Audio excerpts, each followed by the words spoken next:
इत्तेफाक के बाद में मैंने कुछ स्नैक्स लिया है और आलू मेथी की भुजी मिस्सी रोटी हेल्दी फूड है। और डाइटिंग पर हूँ मैं, तो हमेशा रोटी लेती हूँ, पराठे भी स्किप कर जाती हूँ, पराठे भी नहीं लेती मैं। आलू मेथी की बहुत टेस्टी भुजी बनी थी। मेरी मम्मी हमेशा बहुत अच्छी बनाती थी, क्योंकि मेरे पापा की फ़ेवरेट रही है। और मेरे पापा खाने के बहुत बड़े शौकीन रहे हैं, और हमारे घर में एक साथ 2 या 3 सब्जियाँ बनती थी। मैं एक ही बनाती हूँ, या ज़्यादा से ज़्यादा 2, या अचार की वैरायटी ज़्यादा रखती हूँ। तो आलू मेथी की भुजी मैंने बनाई है, बहुत मन कर रहा था, बहुत टेस्टी और हेल्दी भी बहुत होती है। हेयर्स के बाद में अब मैं मम्मी के घर जा रही हूँ, और मम्मी के घर जाने के लिए मुझे थोड़ी सी पैकिंग भी करनी होगी। मैं चाहे 2 दिन के लिए जाऊँ या 3 दिन के लिए, लेकिन मेरी पैकिंग बहुत सारी होती है, तो मुझे उस पर थोड़ा कंट्रोल करना है। 2 दिन या 3 दिन के लिए जाओ तो थोड़ा सामान लेके जाओ, 2 बैग ही, एक ही बैग काफ़ी है, लेकिन मेरे 2-3 बैग हो जाते हैं। तो आप कह सकते हैं मुझे पैकिंग का फ़ोबिया है। जब मैं पैकिंग करती हूँ तो बहुत सारी चीज़ें ऐड ऑन कर लेती हूँ।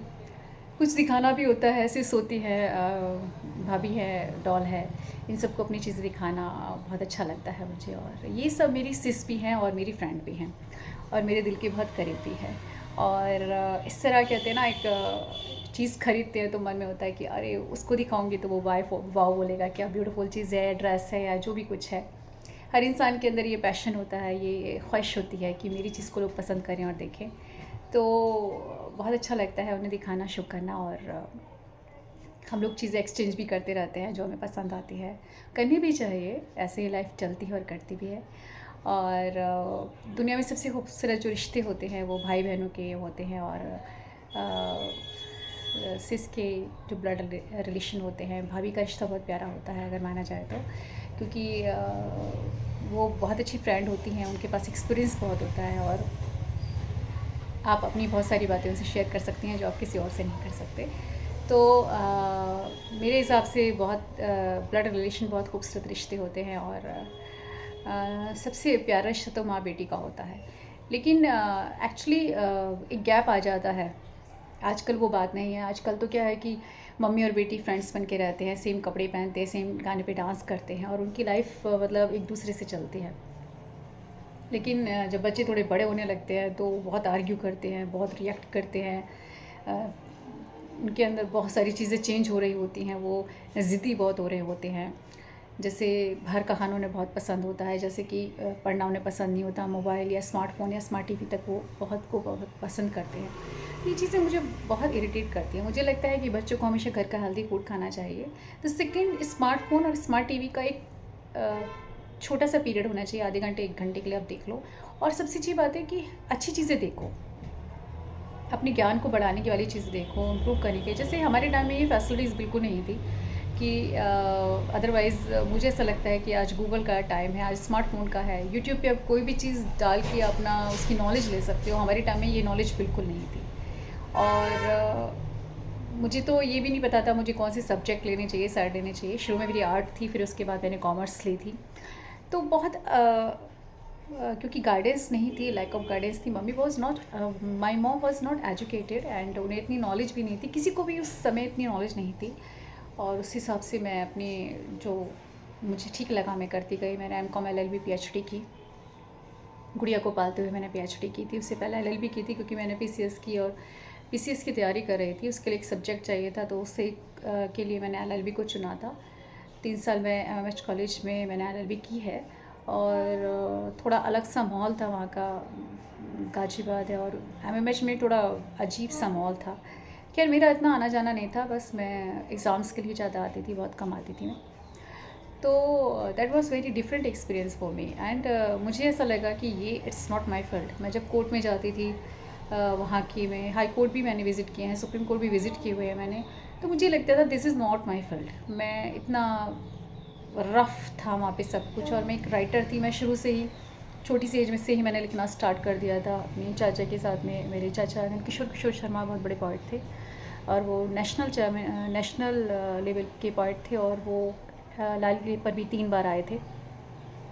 उनके साथ वो इवनिंग में जब अपना रिहर्सल करते थे या लिखते थे, कुछ भी करते थे, तो मैं उनके साथ बैठ जाती थी। जॉइंट फैमिली थी हमारी, तो उनसे मुझे कविता का ज्ञान हुआ, मुझे उनसे ये ज्ञान हुआ कि कविता क्या होती है या लिखना क्या होता है।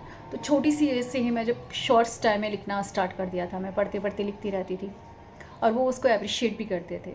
और जब स्कूल में कोई फंक्शन होता था 15 अगस्त का, 26 जनवरी पर, तो मैं अपनी लिखी हुई चीज़ें बोलती थी जो लोगों को बहुत पसंद आती थी। तो उस समय बस एक बाल मन था। फिर थोड़ा सा बड़े हुए तो पढ़ाई में इतनी टाइम नहीं मिल रहा, मुझे कभी पढ़ाई से ही टाइम नहीं मिला। मैं हमेशा फर्स्ट आती थी काफ़ी पढ़ाई में बहुत अच्छी थी। और उसके बाद मैंने पीएचडी की, लेकिन बेबी के बाद मुझे हेल्थ के इश्यूज़ बहुत ज़्यादा आए थे, उसकी वजह से मैं जॉब नहीं कर पाई थी। तो मैंने उस टाइम क्या किया था, लिखना स्टार्ट कर दिया था। आप कुछ नहीं करोगे और आप बेबी को लुक आफ्टर कर रहे हो, घर का काम कर रहे हो। इसके अलावा मैं, क्योंकि हमेशा मैं एक जो कलाकार होता है वो कहीं कभी रुकता नहीं है, चाहे कैसी भी परिस्थिति हो। तो मैंने लिखना स्टार्ट किया। फिर मेरी पड़ोसी थी कंचन आंटी, वो एक ग्लैमर फील्ड में थी। उनकी बेटी एंकरिंग करती थी, एंकरिंग का कोर्स किया था उन्होंने, वो रेडियो एफएम पे भी आती थी और वो मॉडलिंग करती थी। तो मैं उनकी शॉप पे कुछ ख़रीदने जाया करती थी। उनकी कपड़े की शॉप थी, सूट्स वगैरह या टॉप वगैरह, स्कार्फ वगैरह। तो उन्होंने कहा कि एक कंपटीशन है, आप उसमें पार्टिसिपेट करो। फिर उनकी वजह से उनके साथ ही आना जाना था, क्योंकि वो मेरी पड़ोसी थी, मैंने 10 साल से 9-10 साल से जानती थी, उनकी पूरी फैमिली को जानती थी। उनकी वजह से मैंने थोड़ा सा ग्लैमर फील्ड में एंट्री की। लेकिन that was not my cup of T, वो मेरा फील्ड कभी नहीं था। मैं एक राइटर थी और मैंने हमेशा ही अपने आप को राइटर माना। ठीक है, आप चेंज के लिए, पैशन के लिए थोड़ा सा आप मॉडलिंग कर लो, या फिर आप, मैंने 2-3 कॉम्पिटिशन भी विन किए। लेकिन मैं जानती थी ये मेरा फील्ड नहीं है, मेरा फील्ड है राइटिंग का। तो वो मैंने सिर्फ एक चेंज के लिए किया कि आप लिखते लिखते बोर हो गए हैं नॉर्मल ज़िंदगी से।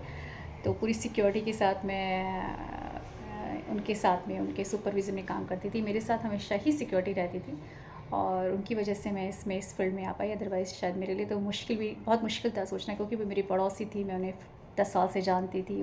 वही मुझे ले जाती थी, वो मुझे अपने पूरे टाइम अपने साथ रखती थी। तो पूरी सिक्योरिटी मेरी उनके साथ रहती थी। और एक्टिंग भी मैंने उनके साथ ही की, उनकी सिक्योरिटी में ही मैंने एक्टिंग की थी।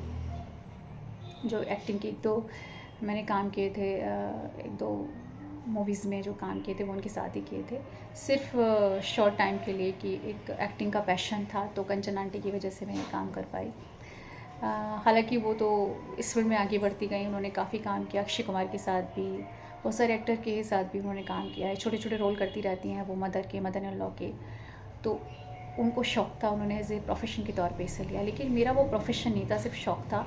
तो मैंने सिर्फ शॉर्ट टाइम के लिए उसे किया कि ठीक है, आप एक पैशन के तौर पे, कि आर्ट के तौर पे इस चीज़ को कर सकती हो, कि आप एक्ट्रेस हो। मैं शुरू से एक्टिंग मेरा शौक़ रहा था, और एक्टिंग और डांस मेरा शौक़ है, लेकिन पैशन है, लेकिन मेरा प्रोफेशन नहीं है। मैं हमेशा जानती थी कि मैं एक राइटर हूँ और मुझे राइटर ही बनना है। तो मैंने राइटिंग के फील्ड को आगे रखा। ये मेरा एक शॉर्ट टाइम पैशन था जिसे मैंने फुलफ़िल किया, वो भी पूरी सिक्योरिटी के साथ में, क्योंकि विक्रांत की परमिशन थी। उन्होंने कहा ठीक है, आप उनके साथ होते कर सकते हो। और क्योंकि 21st सेंचुरी है और हम मॉडर्न मॉम है, मॉडर्न वाइफ है, मॉडर्न ह्यूमन बीइंग है। आजकल की जो लड़कियां हैं, लेडी, वो मॉडर्न हैं। तो इस वजह से हम लोग ये कर पाए थे। विक्रांत की सिक्योरिटी का साथ था, सपोर्ट था, अदरवाइज़ शायद बहुत मुश्किल था मेरे लिए। ठीक है, मैं अपनी दिल की बात आपसे शेयर कर रही हूँ। और इसे मैंने सिर्फ शौक़ के तौर पे लिया, लेकिन मैंने इसे अपना प्रोफेशन बिल्कुल नहीं बनाया। बहुत सारे मेरे पास ऑफ़र आए, बहुत सारे ऑफ़र आए, लेकिन मैंने कहा कि मैं एक राइटर हूँ, मुझे इस फील्ड में नहीं जाना, मुझे राइटिंग के फील्ड में आगे बढ़ना है। और मैंने उससे अपने शौक़ को कैरी ऑन भी किया। न्यूज़पेपर्स में, मैगज़ीन्स में मेरी कविताएँ आती रहती हैं, और होप सो इस बार मैं शायद अपनी बुक भी पब्लिश करा दूँ। कुछ हेल्थ के इश्यूज़ थे, कुछ फैमिली में कुछ ना कुछ प्रॉब्लम आती रहती है, इसकी वजह से थोड़ा ये चीज़ें टल रही है। तो मैं चाहती हूँ मेरी बुक भी अब पब्लिश हो जाए, क्योंकि जब आपकी बुक आ जाएगी, आपके नाम से आपकी कविताएँ, आपकी रचनाओं का प्रकाशन हो जाएगा, तब आप आप एक राइटर हो, एक पोएट हो। और मैं थोड़ा बहुत ठीक ठाक लिख लेती हूँ, ऐसा ऐश्वर्या बोलती हैं और लिखना मेरा शौक़ है, मेरा पैशन है, और मैं इसे प्रोफेशन भी बनाना चाहती हूँ। ये बहुत ही अच्छा प्रोफेशन है। एक तो माँ सरस्वती का प्रोफेशन है, माँ सरस्वती का आशीर्वाद रहता है। सेकंड, एक ईश्वर की देन होती है लिखना। ये ईश्वर की एक आप पे जब कृपा होती है तब आप कुछ लिख पाते हैं, वरना हम क्या चीज़ हैं, ईश्वर हमें थोड़ी बहुत बुद्धि देते हैं, थोड़ा ज्ञान देते हैं, उसकी वजह से हम लिख पाते हैं। ये एक जो ऐसा प्रोफेशन जो एक रिस्पेक्ट से भरा हुआ है। अगर आप इस प्रोफेशन के अंदर हैं और आप अच्छा लिख रहे हैं, अच्छा बोल रहे हैं, तो यकीन मानिए कोई भी इंसान आपको गलत नहीं समझ सकता है। गलत तो किसी को भी नहीं समझना चाहिए। ये 21st सेंचुरी है और जो भी प्रोफेशन है वो रिस्पेक्ट से भरा होता है। बस 2 चीज़ आप साथ में रखिए, आप प्रिंसिपल्स के साथ में रहिए, अपनी ज़मीर के साथ काम कीजिए, और सेकंड आप सिक्योरिटी के साथ रहिए। आप अपनी चरित्र को ठीक रखिए, आप प्रिंसिपल्स के साथ काम करिए, और जहाँ भी रहिए आप अपना आपका कैरेक्टर बहुत अच्छा होना चाहिए। सेकंड, आपके साथ आपके प्रिंसिपल्स होने चाहिए। सेकंड, आपके साथ सिक्योरिटी ज़रूर होनी चाहिए। बिना सिक्योरिटी के आप कोई भी काम मत करिए। मैं बार बार बोल रही हूँ, बिना सिक्योरिटी के आप कोई काम मत कीजिए, क्योंकि मैंने आज तक कोई भी काम किया, एक तो जान पहचान के लोगों के साथ किया है, सेकंड मैंने हर काम सिक्योरिटी के साथ किया है। विक्रांत की सिक्योरिटी कंचन आंटी हमेशा साथ रहती थी, और मेरे साथ कोई ना कोई सिक्योरिटी रहती थी। उनके साथ मैंने ये काम किया है। थोड़ा बहुत जो मैंने अपनी पैशन पूरा किया, थोड़ा मॉडलिंग किया, जो भी किया। लेकिन मैं हमेशा ये जानती हूँ कि आप अगर अपने प्रिंसिपल्स के साथ रहेंगे, अच्छे चरित्र के साथ काम करेंगे, सिक्योरिटी के साथ करेंगे, तो सारे काम, कोई भी काम गलत नहीं है। ये 21st सेंचुरी है, और आप नए नए काम कीजिए, बड़े बड़े काम कीजिए। और यकीन हो सकता है शुरू में आपका विरोध हो, लेकिन बाद में जब आपको लोगों के आपकी रियलिटी पता चलती है, आपकी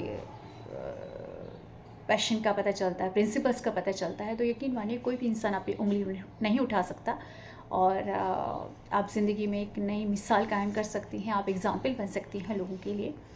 खैर, वो मेरा पैशन था शॉर्ट टाइम्स का, लेकिन मेरा जो मेन है, मैं राइटर हूँ, और मैं बचपन से ही राइटर हूँ। मैं बहुत छोटी एज से लिखती थी, तो अब मैं इस प्रोफेशन को बहुत पसंद करती हूँ, और मेरा एक पैशन है कि मैं थोड़ा बहुत ठीक लिखती हूँ, और मैं गाने भी लिख रही हूँ काफ़ी। तो मैं चाहती हूँ किसी मूवी में मेरे गाने आए। हालांकि मेरी बात भी चल रही है, लेकिन कहते हैं कि जब तक आपकी चीज़ पूरी ना हो जाए, जब तक आप सफलता न मिले, किसी को बताओ नहीं है। वैसे मैं आजकल भजन लिख रही हूँ, बहुत अच्छे अच्छे भजन मैंने लिखे भी हैं, और बहुत सारे न्यूज़पेपर में उसका प्रकाशन भी हुआ है, और कुछ भजन बहुत अच्छे हैं, उन पर मैं काम करना चाह रही हूँ। और मैं थोड़ा सा, मेरी हेल्थ ठीक होगी, थोड़ा सा मैं जब मुझे लगेगा इजी फील करूँगी, तो मैं एक भजन को सिंगिंग भी करना चाहूँगी। मैं थोड़ा बहुत ठीक ठाक गा भी लेती हूँ।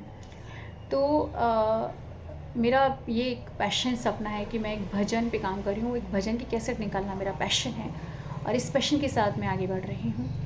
और बाकी मुझे डेस्टिनी पे बहुत बिलीव है। मुझे लगता है कि किस्मत सब कुछ है। अगर आपकी किस्मत अच्छी होती है तो आपको सब कुछ प्राप्त होता है।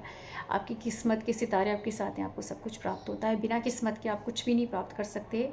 मैंने इस चीज़ को महसूस भी किया है, मुझे इसका थोड़ा बहुत ज्ञान भी हुआ है, और ये बिल्कुल सही है। इंसान को जो भी कुछ प्राप्त होता है अपनी किस्मत से प्राप्त होता है। आप मेहनत करो, आप कोशिश करते रहो, 1000 बार, लाख बार, करोड़ों बार कोशिश करो, पता नहीं कौन सी कोशिश आपकी सफल हो जाए, लेकिन आप मेहनत करना मत छोड़ो, कोशिश करना मत छोड़ो। लेकिन साथ में मुझे ये भी पता है कि इसके साथ साथ किस्मत का होना बहुत ज़रूरी है। अगर किस्मत आपके साथ नहीं है तो आप कुछ नहीं कर सकते। मेरा इतना बिलीव है किस्मत में, और इस चीज़ को मैंने महसूस भी किया है। तो लेकिन मैं हमेशा जानती हूँ कि आपकी नीयत ठीक होनी चाहिए, आपके इरादे ठीक होने चाहिए, आपके इंटेंशन ठीक होने चाहिए। आप सिद्धांतों के साथ काम कीजिए, प्रिंसिपल्स के साथ कीजिए, और आप चरित्र अच्छा रखिए। साथ ही साथ अपने परिवार का साथ और सहयोग, और साथ ही साथ सिक्योरिटी का साथ में रखिए। यकीन मानिए आप ज़िंदगी में बहुत बड़े बड़े नए नए काम करेंगे। हो सकता है शुरू में आपको क्रिटिसिज्म मिले, हो सकता है लोग आपको गलत समझे, लेकिन जब आप बोलोगे कि आपको बाद में सच्चाई कभी छुपती नहीं है, बाद में लोग आपको एग्जाम्पल देंगे, आपको मिसाल के तौर पर लेंगे। और मेरा मानना यह है कि हर सफल और महान इंसान को बुरे लोग और बुरी परिस्थितियाँ फेस करनी पड़ती हैं, लेकिन महान इंसान जो होते हैं, जो बुद्धिजीवी होते हैं, वो इन चीज़ों को फेस करके ज़िंदगी में आगे बढ़ते हैं, बड़े बड़े काम करते हैं, एग्जाम्पल सेट करते हैं, मिसालें बनते हैं, और यही महान और ख़ास और बड़े और अच्छे लोगों की पहचान होती है। तो मेरा गुड विशेस आपके साथ है। आपके अंदर कुछ पैशन है, कुछ अच्छी बातें हैं। आप, हो सकता है आपको बहुत बुरी चीज़ें फेस करनी पड़े, मुश्किल परिस्थितियाँ, लेकिन आप मजबूत बने रहिए, कोशिश करते रहिए प्रिंसिपल सिद्धांत के साथ में। ज़िंदगी में नए-नए काम कीजिए, बड़े-बड़े काम कीजिए, क्योंकि आप इस धरती पे आए हैं सिर्फ़ ये नहीं कि आप कुछ सिंपल से काम करने के आए हैं। धरती पे आए हैं आप कुछ नए-नए बड़े-बड़े काम करने के लिए आए हैं, और आपको करने भी चाहिए।